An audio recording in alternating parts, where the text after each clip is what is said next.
Is anyone else here, by the way? Well, I've waited about 12 minutes, so we're gonna start with reading the um, Statement of Unity. Statement of Unity for the Second Rainbow Coalition. Would anyone like to read? Sure, I'll read it. All right. Okay, so let me You guys see it. can see that, right? Yeah, I can see it. Preface. The U.S. was founded as a colonial settler state based upon white supremacy and slavery, stealing the lands of the indigenous nations, breaking every treaty made with them, and confining them to quote unquote reservations, concentration camps. As the country became more powerful, the eagle sank its claws into other nations, making a war on Mexico and grabbing its northern territory, including, invading Cuba, Puerto Rico, Hawaii, and the Philippines, and either annexing them outright or making them colonies or neo-colonies.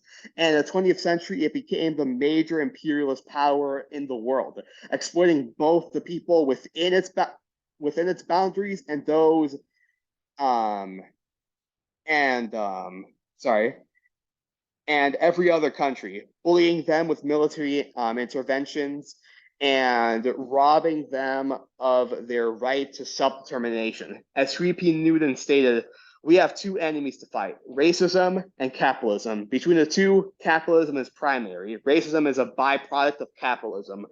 The working people of the world of every ethnicity or nationality face a common enemy that is destroying life on Earth. Our enemy is a small ruling class of property owners controlling most of the world's wealth and resources. We must have our basic needs met to live a good and meaningful life: food, shelter, healthcare, education, freedom from oppression by freedom from oppression by the state, and peace with our nations. To obtain these essential things for life, we must have the power to see to it that the abundance that is available is shared equitably. Statement of Unity for the Second Rainbow Coalition. The legacy of the First Rainbow Coalition dates back to its founding on April 4th, 1969, by the original Black Panther Party, original Young Lords, and Young Patriots organization. A number of the organizations joined this coalition not too long afterwards, such as the American Indian Movement, Brown Berets, Rising Up Angry, the Red Guards, and others. Since the founding of the United States, the masses had developed a number of popular movements that came together to fight back against this capitalist imperialist system in various ways around particular demands. Nevertheless, none had established a movement quite like the First Rainbow Coalition. This historic movement was the first of its kind that established a model of class struggle like no other. Its charismatic leader, Chairman Fred Hampton of the Illinois chapter of the original Black Panther Party, stated that at the end of the day, we weren't engaged in a quote unquote race struggle. He said, it's a class struggle, God damn it. By uniting with the various ethnic communities that white supremacy had long sought to keep divided. This class solidarity equipped them with the material basis and class consciousness to see their common class condition. Therefore, the necessity to form a united front against their common class oppressor, the capitalist imperialist ruling class. The ruling class viewed this as the greatest threat to their class rule, and subsequently used the entire repressive forces of the state, police, courts, jails, prisons, and intelligence agencies, etc., in order to crush this emerging revolutionary socialist movement. We refounded the Rainbow Coalition on May 14th, 2021, with the intent of upholding the legacy of the original Rainbow Coalition. We believe that this historic example is the model for the united front that will best serve our class liberation. By upholding the 10-point program of the original Black Panther Party, which was subsequently adopted and later expanded by the original Young Lords, Young Patriots organization, and all other original Rainbow Coalition members, we established our pragmatic unity. The sixth disciplinary rule is that we uphold ties all organizations in our coalition to a common professional discipline. History has bestowed upon our generation a common class mission to fulfill. The representatives of the capitalist imperialist ruling class, represented by the Democratic Party and the Republican Party, cannot liberate us. It is their class intention and interest to uphold our common class oppression. Therefore, it is only we, the oppressed masses of all ethnicities and nationalities, who must build the necessary class solidarity, class consciousness, organizational structures, and a united front that will ultimately liberate ourselves. This is what the Second Rainbow Coalition is committed to. This is the historic mission we intend to fulfill. Dare to struggle, dare to win.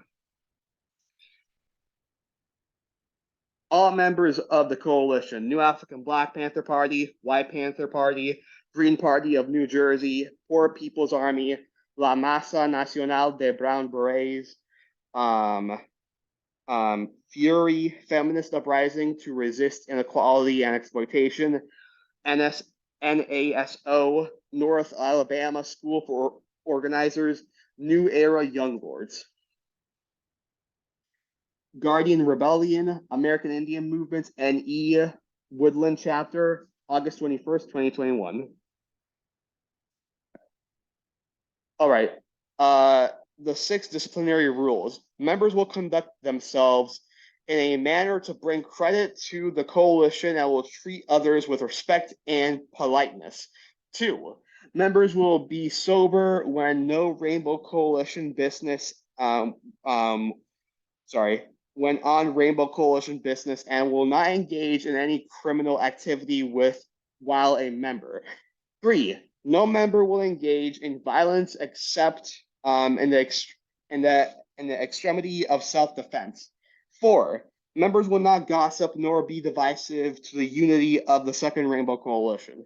5, members will not act as informers nor work against the purpose of the Second Rainbow Coalition. 6, nobody is authorized to speak for the Second Rainbow Coalition unless authorized to do so. Awesome. Thank you for reading. You're welcome.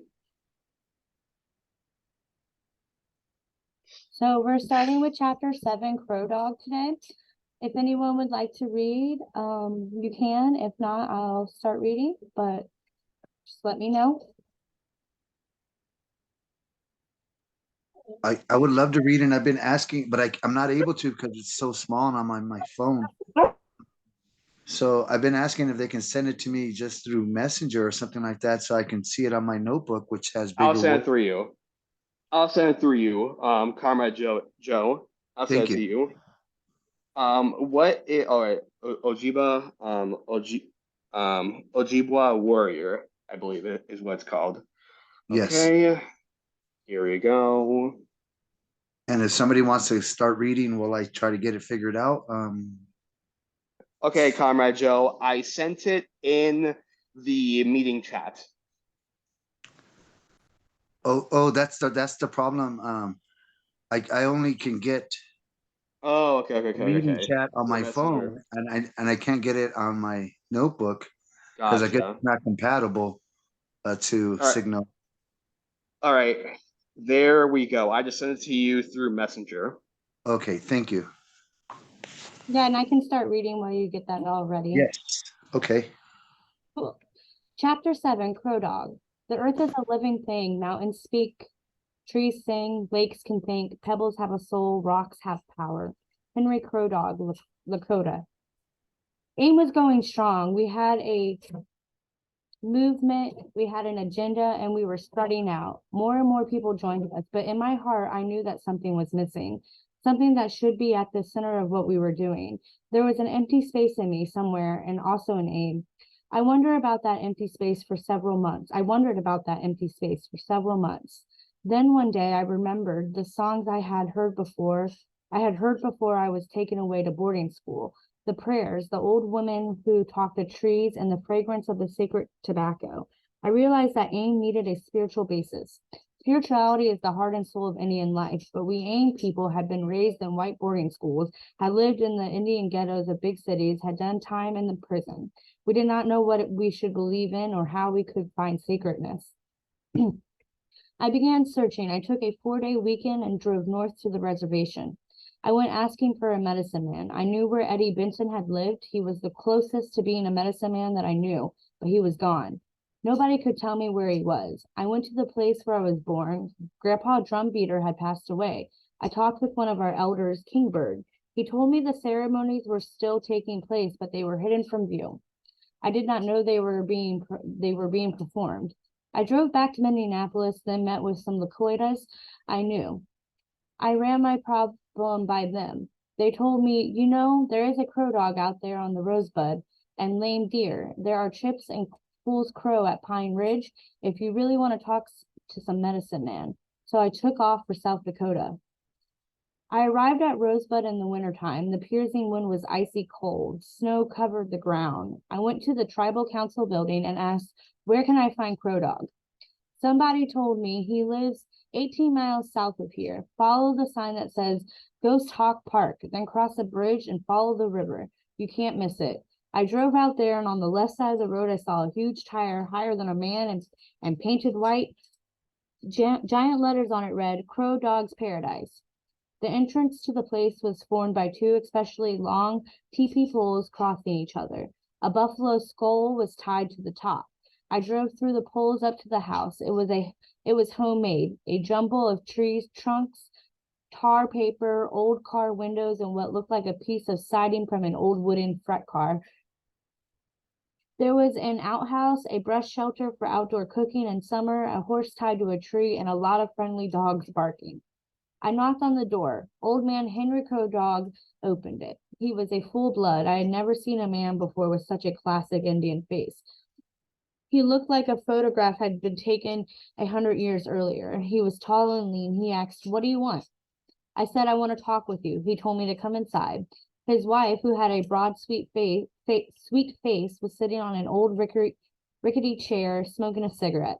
She said her name was Mary Gertrude. She and Crow Dog spoke to each other in Lakota.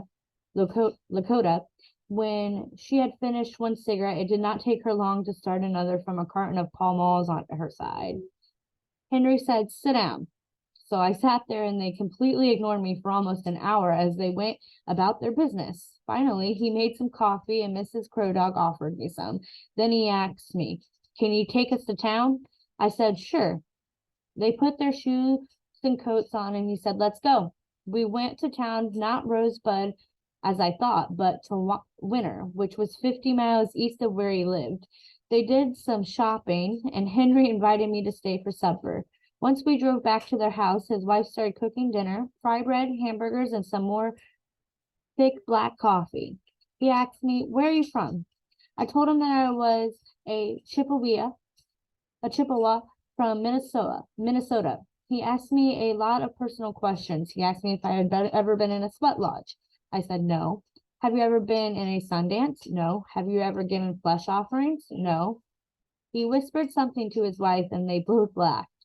He continued, do you know how to put up a sweat lodge? Can you make one? I said, no. Again, they laughed. Well, he said, you don't know any of those things. You don't know the sweat lodge. You don't know about the Sundance or flesh offerings.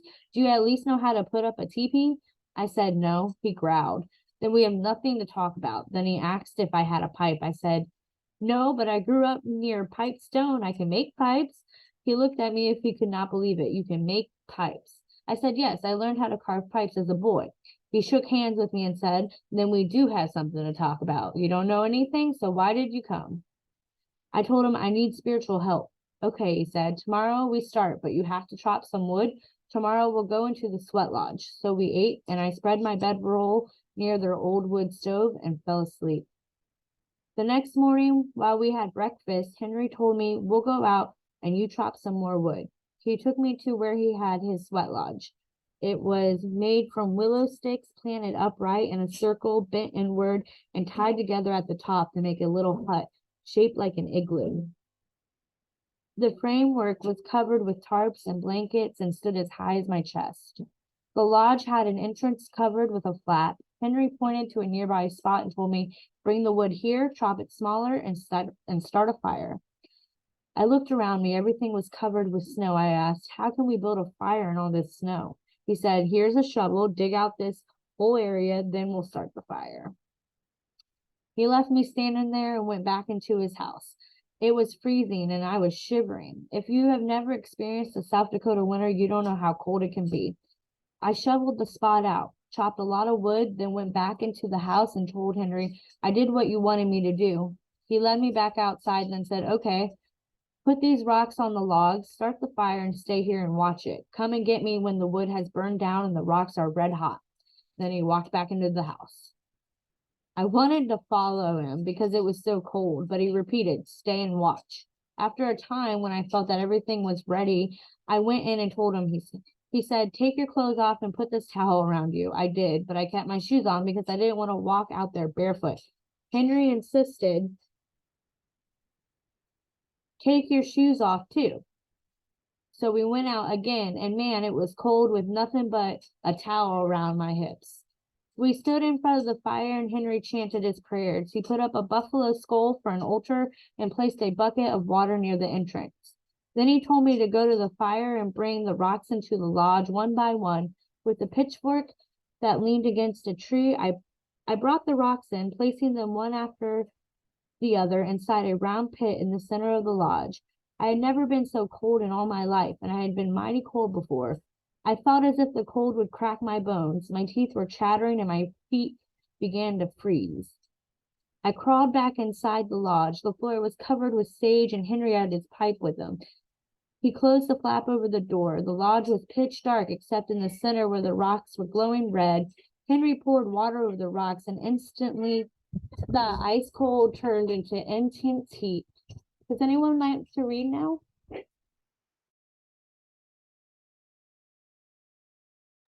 I can take over. Thank you. Okay. Oh, so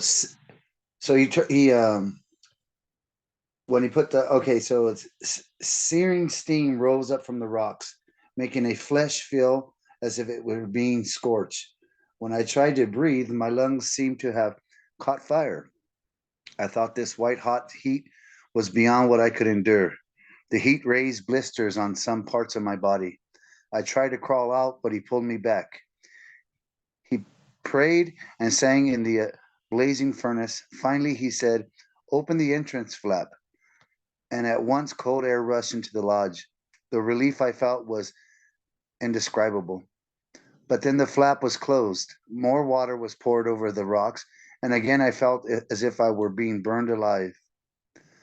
At the second round, or as Henry called it, the second door, I called him to let me go outside. I asked him to let me go outside. I crawled out of and just lay in the snow for 2 or 3 minutes until Henry said, okay, come back in now. I was thinking, no, I don't want to go back in there. But I did another round and I was again writhing in pain. Rounds are the 4 times during a sweat when the door flap is open to let outside air come in and bring a little relief. At the end of the 3rd round, Henry lifted the flap and I went out to lie in the snow once more. This time when I went back into the lodge, I felt uplifted and exhilarated. This seemed to be like a tremendous beginning to a deeper kind of life. But on the other hand, I thought, maybe I can't go this way. Maybe it's too much for me. I stayed with Henry and Mary Gertrude for 4 days. By the 2nd day, we're ready to tell him, I want to have another sweat. He said, then you've got to go chop some more wood. We repeated the rituals that come before the sweat. This time I kept my shoes on until the last minute for fear of getting frostbite. I managed the last 3 rounds and at the second sweat without leaving the lodge. I was proud of that and felt very elated. I gave Henry and his wife 5 pounds of coffee as a farewell gift, then went back to Minneapolis. Those ceremony at Crow Dogs led me to the path I knew would be right, not only for me, but also for the American Indian movement. The first meeting with Henry Crow Dog happened in early 1969 when I was 32 years old. After I got back to Minneapolis, I told Clyde Bellacourt that I had experienced what I had experienced. Clyde, I said, we have to find spiritual direction from the American Indian movement. Many of our people are churchgoers and couldn't consider themselves Christians. We are Indian, and there is a native religion out there, our own religion. Clyde thought about this for a few minutes in silence, and he said, I see what you mean. I agree with you. So we both drove out to South Dakota to Crow Dog's Paradise. For the first time, we met Henry's son, Leonard, who is probably one of the most powerful medicine men of our time. We attended a Uwipi ceremony, which is and that's happening actually this weekend. That's happening, just to let you all know. A Uwipi ceremony, which is a finding out ritual that includes a sacred rock ceremony and a dog feast, and one of the deepest and strangest ceremonies I have taken part in. During the Uwipi, things happen that simply cannot be explained by modern Western science. Things that frightened me at first because I was not ready to understand them. The ceremony took place inside a room at Henry Crow Dog's home. The Uwipi man, Leonard Crow Dog, had his hands tied behind his back with rawhide thongs.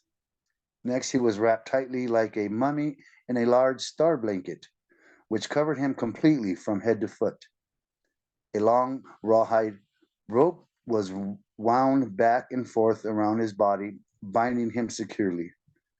He was gently laid face down upon the sage-covered floor in the center of the rectangular sacred space outlined by tiny tobacco bundles called chanli. They were tied on a long string, and I could not imagine how he could breathe wrapped up like that. The man sitting on my left told me that the sponsor of the ceremony had some very heavy questions to ask, such as where to find a certain missing boy. The spirits would give the answer to Crow Dog, who would then relate it to the participants. An altar had been set up with a buffalo skull, a staff with an eagle feather tied to it, 4 direction flags, and other sacred objects. We all were sitting against the wall, men and women, and each one of us got a sprig of sage to put in our hair over one ear. We were told that this would encourage the spirits to come in and maybe talk to us. Heavy blankets covered all the windows, and very little crack where a sliver of light might see through. All pictures and anything else that could reflect light were turned around and covered. We even had to take off our watches and jewelry. Then the lights were turned off, and we found ourselves in a total, profound, and absolute darkness. The praying, drumming, and singing began. It was pure magic. Soon, little lights were flickering all over the place, circling around our heads, dancing on the ceiling. Ghost-like voices whispered in our ears as gourd rattles flew around the room. I felt eagle wings brushing my face, and I knew that a healing was taking place, that someone was being cured. The ceremony lasted about 3 hours. When it was over, the lights were turned back on, and there was Crow Dog sitting in the middle of the room, untied. All the ropes that were used to tie him up were rolled into a neat ball, and the quilt in which he had been wrapped was lying neatly folded at his side. After Crow Dog related to us what the spirits had told him, the sacred pipe was passed around our circle, and everyone took 4 puffs. This ended the ritual part of the ceremony. We were all asked to stay right where we were sitting. Mary Gertrude brought in the food, as in done for all ceremonies. She served us hot soup from just one large kettle. And I believe that's puppy soup. As the kettle was brought to where Clyde and I were seated, I immediately noticed the head of a small dog in the soup. we were given pieces of the dog to eat. This was part of the ceremony. I understand the healing, but I didn't understand the meaning of the eating dog or what it had to do with the rest of the ceremony. I guess that it was some kind of sacrifice to help cure the sick person or to obtain the answers to a question, but I didn't know for sure. I had been told that it was proper behavior to ask about the meaning of all that happened. I wanted to take a very smallest piece of dog meat I could find because I knew I must eat it, but everyone was looking at me. I decided to take the piece that was in front of me. I chewed it. It did not have a particularly wild taste to it, but it had a red meat flavor. That was the first time I ate dog. Still, I was nagging question. Still had a nagging question. What was the meaning of this? I felt that deep inside of me, I knew the essence of the ritual, but each person who experiences a ceremony can only talk about how he or she perceives it. In some ways, we may not be able to interpret it in all our minds or to put it into words, but spiritually, we understand that it's one way or another. So the essence of what I learned then remains with me today. It is difficult to answer if someone asks, what is it like to purify yourself inside a sweat lodge? Each person's experience is different. When I went into the sweat lodge for the first time, there were two reasons for it. The first was to find out what it was like. The second was to build a foundation, a spiritual center for the American Indian movement. Therefore, I had to understand each step of the purification process and its meaning, such as how to construct a sweat lodge, which direction it faces, what the various parts symbolize, and why women on their moons or menstrual cycles are not to enter a sweat lodge. All of this has to be understood. Usually the man who conducts the sweat explains such things to those who don't know. Would somebody like to take over reading? Or I can continue. I'll take over reading. I'll take over. All righty. Okay, so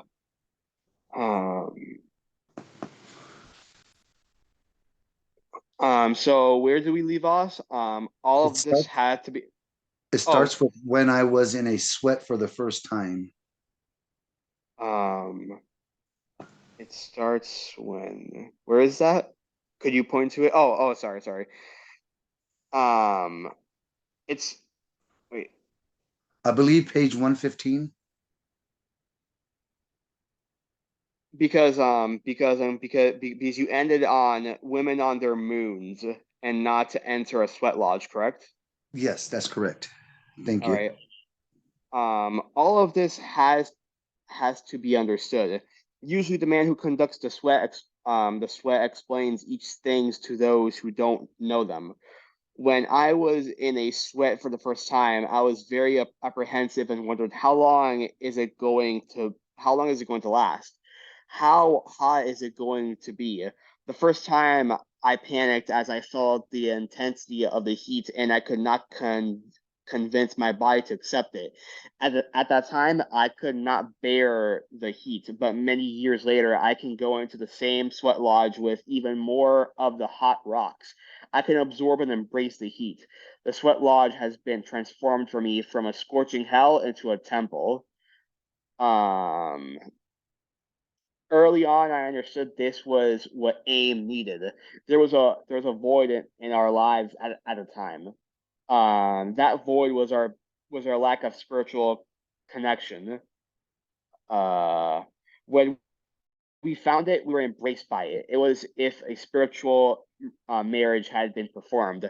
There were some Ojibwa, I believe I pronounce it. There were some Ojibwa AIM members who said we should all go to spiritual leaders from our own tribes. I told them I have already tried that. I just don't know where to find them because they keep themselves hidden. Ceremonies were being performed at Leech Lake, but at that time they were jealously guarded and done in secret. Today our Anishinaabe I believe this is how you pronounce it. Today, our Anishinaabe people have openly returned to their spiritual roots and are reviving our ancient rituals. In 1969 and 1970, that wasn't the case. Their secrecy was the reason I went to soy country through the Lakotas. Their reservation was even poorer than ours, but they had a richness of ceremonial life that I was irresistibly drawn to. It was there for those who searched for it. The Lakotas had a sweat lodge leaders and pipe owners in almost every household. The Crow Dogs gave AIM a lot of spiritual help. Through them, we met other Lakota medicine men like Wallace Black Elk, Bill Eagle Feathers, John Fire Lame Deer, and George Eagle Elk, all from Rosebud, as well as Pete Catches, Frank Fool's Crow, and Ellis Chips from Pine Ridge. Even young Lakotas who were not medicine men, were active in the traditional singing and dancing, and were able to speak their language. I fell in love with and married a young Lakota woman named Kamuk. Our marriage sealed the bond between me and the Oglala tribe of Pine Ridge. Young Leonard Crow Dog became Ames' spiritual leader. Because he joined AIM, his teachings are alive in many tribes throughout the United States. He stayed with us through hard times, through the trial of broken treaties, and the 71-day siege of Wounded Knee. He knew the risks he was taking. He might be incarcerated or even die. He accepted all of that and handled it magnificently. Native people still love him for what he did for us.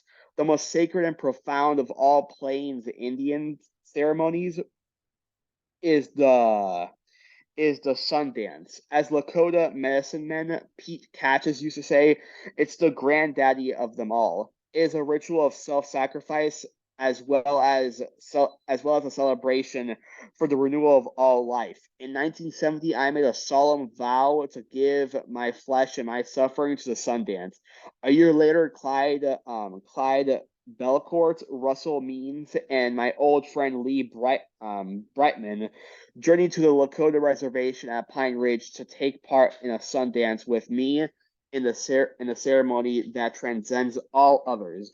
The dance has been misunderstood and misrepresented by outsiders in books and movies. They have called it barbaric and savage without knowing any of the meaning behind it. For many years, the dance was forbidden. Those who performed it were put in jail, but the dance remained alive in the hearts of the people who continued to perform it secretly and out of the way places, hidden from the eyes of government agents. It thrived in adversity.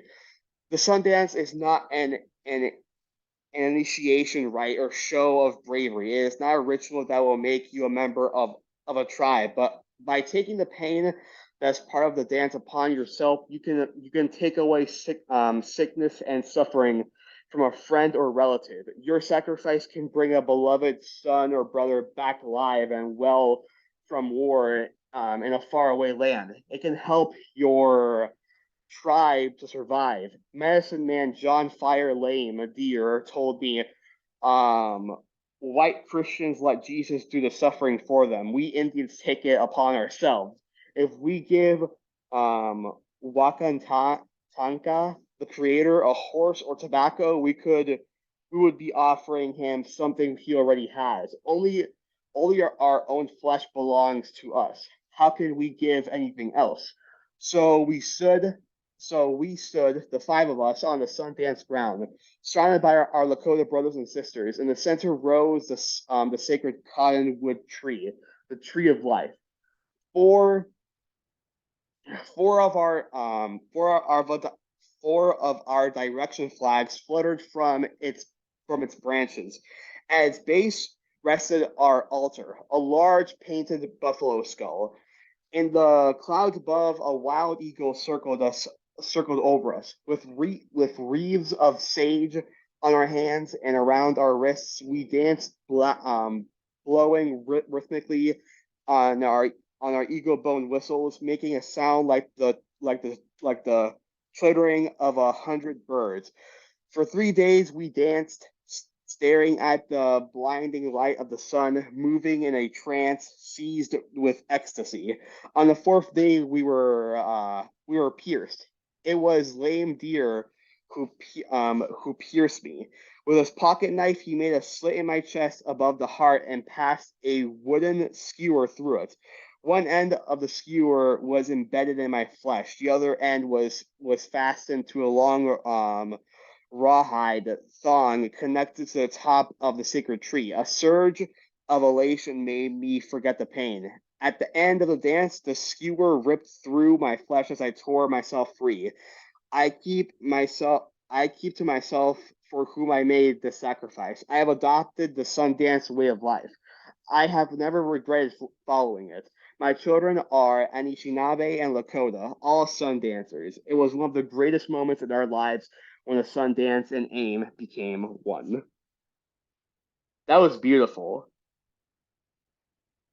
That was beautiful. Wow. It's honestly just amazing, seeing how AIM incorporated indigenous traditions and beliefs in order to radicalize the masses and engage in cultural revolution. It's honestly just extremely beautiful. And they're still taking place in today's time.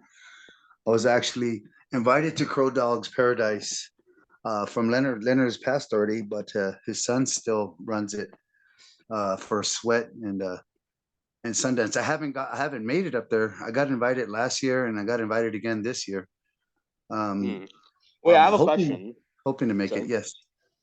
Wait, I have a question. When reading that, I was a little bit confused because I may be misunderstanding, but it said that his heart was pierced or something like that. The skin above the heart, which is your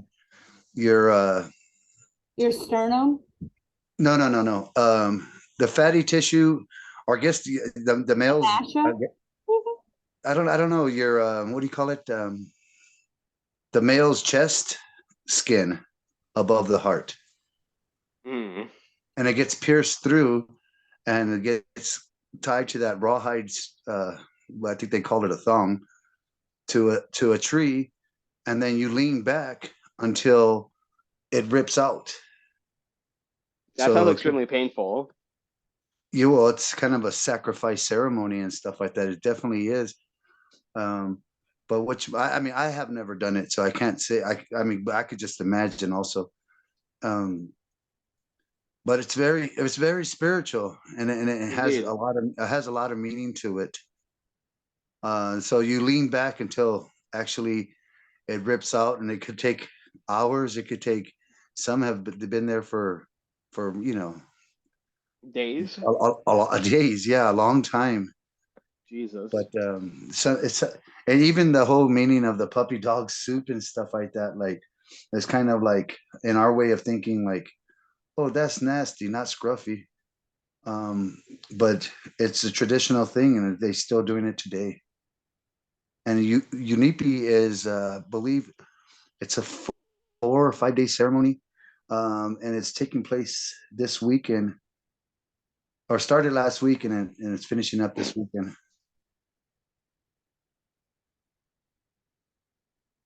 I was just looking at a little bit of what, so on the chapter, I just went through a couple of things, and then like chapter 7 of the Ojibwa Warrior, Dennis Banks focuses on the growing momentum of the American Indian movement, AIM, in the late 1960s and early 70s. The chapter begins with the recap of the founding of AIM in Minneapolis in 1968 and the original goals and principles of the organization. I don't know if you guys want me to continue reading on a little bit on this, on a side note. Sure, go ahead. I don't mind it. The American Indian Movement, AIM, was founded in Minneapolis, Minnesota, 1968, and its original goals and principles included to promote and protect the rights of American Indians, including treaty rights, land rights, and civil rights, to address social and economic issues facing American Indian communities, such as poverty, unemployment, and inadequate housing and healthcare, to raise awareness about the historical and ongoing injustices faced by American Indians, and to promote cultural pride and identity, to advocate for American Indian sovereignty, self-determination, and self-governance, to engage in nonviolent direct action, civil disobedience, and other forms of protest to achieve these goals.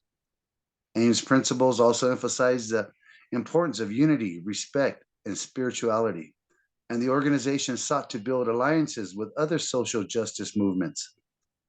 Over time, AIM's goals and strategies evolved in response to changing political and social conditions, but these original principles remain central to the organization's mission. The chapter that delves into two of AIM's most significant actions, the Trail of Broken Treaties in 1972 and the occupation of Wounded Knee in 73. The Trail of Broken Treaties was a cross-country protest organized by AIM and other American Indian groups, which culminated in the occupation of the Bureau of Indian Affairs, BIA, headquarters in Washington, D.C. The demands made by AIM and other groups highlighted the ongoing issues faced by American Indians, such as broken treaties, land loss, and inadequate and social services. The occupation of Wounded Knee was even more dramatic, as it involved the takeover of a small town in South Dakota that held great symbolic significance for American Indians. The chapter explores the events leading to and up to the occupation and the government's response in the aftermath of the siege. Throughout the chapter, the author emphasizes the impact of AIM on American Indian activism and political organizing, as well as the challenges faced by the organization and its members. The chapter ends with a reflection on the ongoing struggle for American Indian rights and sovereignty, and the continuing relevance of AIM's message and legacy. Overall, Chapter 7 provides a detailed account on the growth and impact of the American Indian movement and highlights the ongoing struggles faced by American Indians and their quest for justice and equality. Oh, and yeah. that's the take on today's chapter. That was beautiful. Extremely well said, Comrade Joe. I love your summarizing. I love it. I loved it as well. Thank you. It takes a little bit of time, and I do have assistance through one of my Ojibwa sisters to keep on bringing highlights to this particular book that we're reading in this study group. The more I read this book, the more I'm compelled, whenever I can, of course, but the more I'm compelled to reach out to the indigenous people of Florida, which are the Taino people. It kind of compels me more to reach out to them and to learn from them and understand their culture, because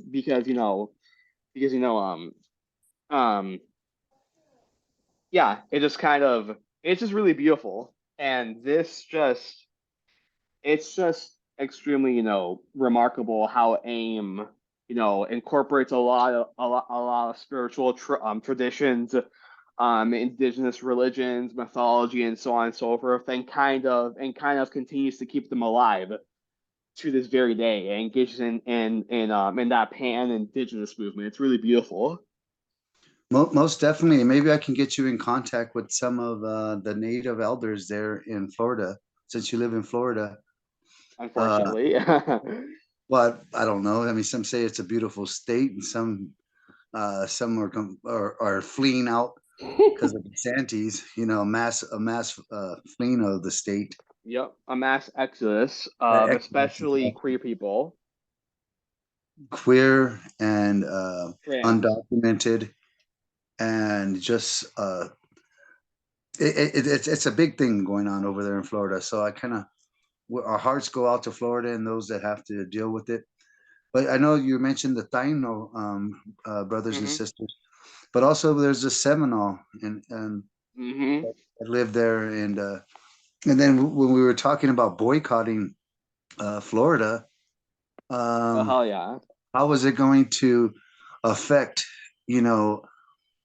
Florida, and the indigenous peoples of Florida, because also, it's not just undocumented workers that have been working there, but also a lot of the Seminole tribe it works on those same agricultural areas. So I mean, it was kind of like a touchy situation, even bringing out the whole boycott. And I got a little bit I can imagine. I got a little bit of whatchamacallit feedback from some of the indigenous peoples there in Florida. One was like, "Oh, how can you guys do this as brown berets?" And like, I was like, "Well, wait a minute. Like, we got to look at the bigger picture." And then I got feedback from some other spiritual leaders there in Florida, indigenous spiritual leaders, that said, "No, we're going to be okay. You guys go ahead and boycott, because it's going to be for the best of all of us. It will hit us, affect us to a point, but at the same time, the Seminole Indians have casinos there. They still have some form of income to survive off of. So very touchy what's going on in Florida." And indeed, it sounds like it's very touchy, and in regards to the Taino people, it's kind of saddening how most people think that they're extinct. It's kind of saddening because a lot of people think that the Taino people and the Taino culture is extinct and it's no longer around. But no, it's still around. There are still Taino people and Taino cultures in much of southern Florida and the Caribbean, especially places like Cuba and Puerto Rico. Hell, Cuban culture has its roots in Taino culture, and and and me being Cuban, I want to better connect with my culture, right? And the way I do that is by understanding its roots, you know, by understanding the roots of the different cultures that make up human culture. And yeah. It's cool that you say that, because this past Thursday's non-brown beret study group, that brother comrade Lobo. Oh hell yeah! I haven't heard from Comrade Lobo in a while. Is he okay? Yes, but he's doing very well. But he hosted this past Thursdays, and it was on the Taino tribes.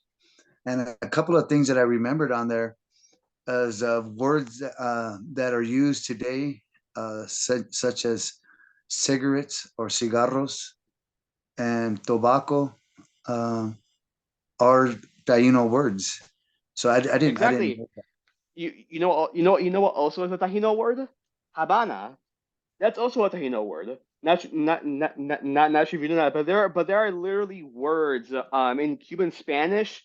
Yes. There are a combination of Spanish and Taino words, or just Taino words altogether. A lot of people think that that the Taino language went extinct, but no, there are still remnants of it in Spanish and in other parts of the Caribbean. And in fact, if I remember correctly, I think there are projects that are trying to recreate the Taino language from trying to piece together different words from the different types of Spanish in the Caribbean and in South America. So yeah, it's just very beautiful. Yeah, I wish we could have been on last Thursday or this past Thursday's study group. Maybe I can try to send it, or I can send the links or something like that, or reach out to Brother Lobo, because he's more tech savvy than I am.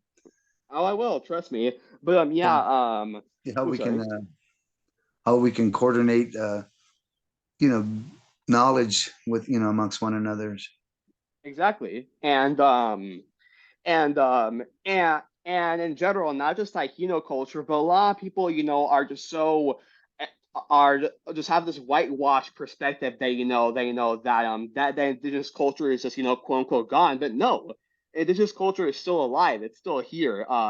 it's been suppressed, it's been oppressed, it's been subjugated, but indigenous people and indigenous culture are still alive. They never went anywhere. And the more people understand that, and the more people understand and try to learn from indigenous comrades, the better the better it'll be to engage in revolution, you know? Yeah, more effectively, correct. Yes. Yep. Well, once again, it's been like always, it's always a nice reading. I really appreciate this book. Oh, hell yeah. I really appreciate you guys. Sorry for the I appreciate you. I appreciate you, Comrade Cat. Oh, thanks. Even though there's just 3 of us, we did it, right? We made it happen. Exactly. Right? So you did it. Kind of sad. I'm kind of a little bit upset that no one else joined. I thought at least one more person was going to join us. I guess now, or maybe everyone was busy today. Yeah, I don't usually get a full house, but that's all right. I like the small groups. That's cool.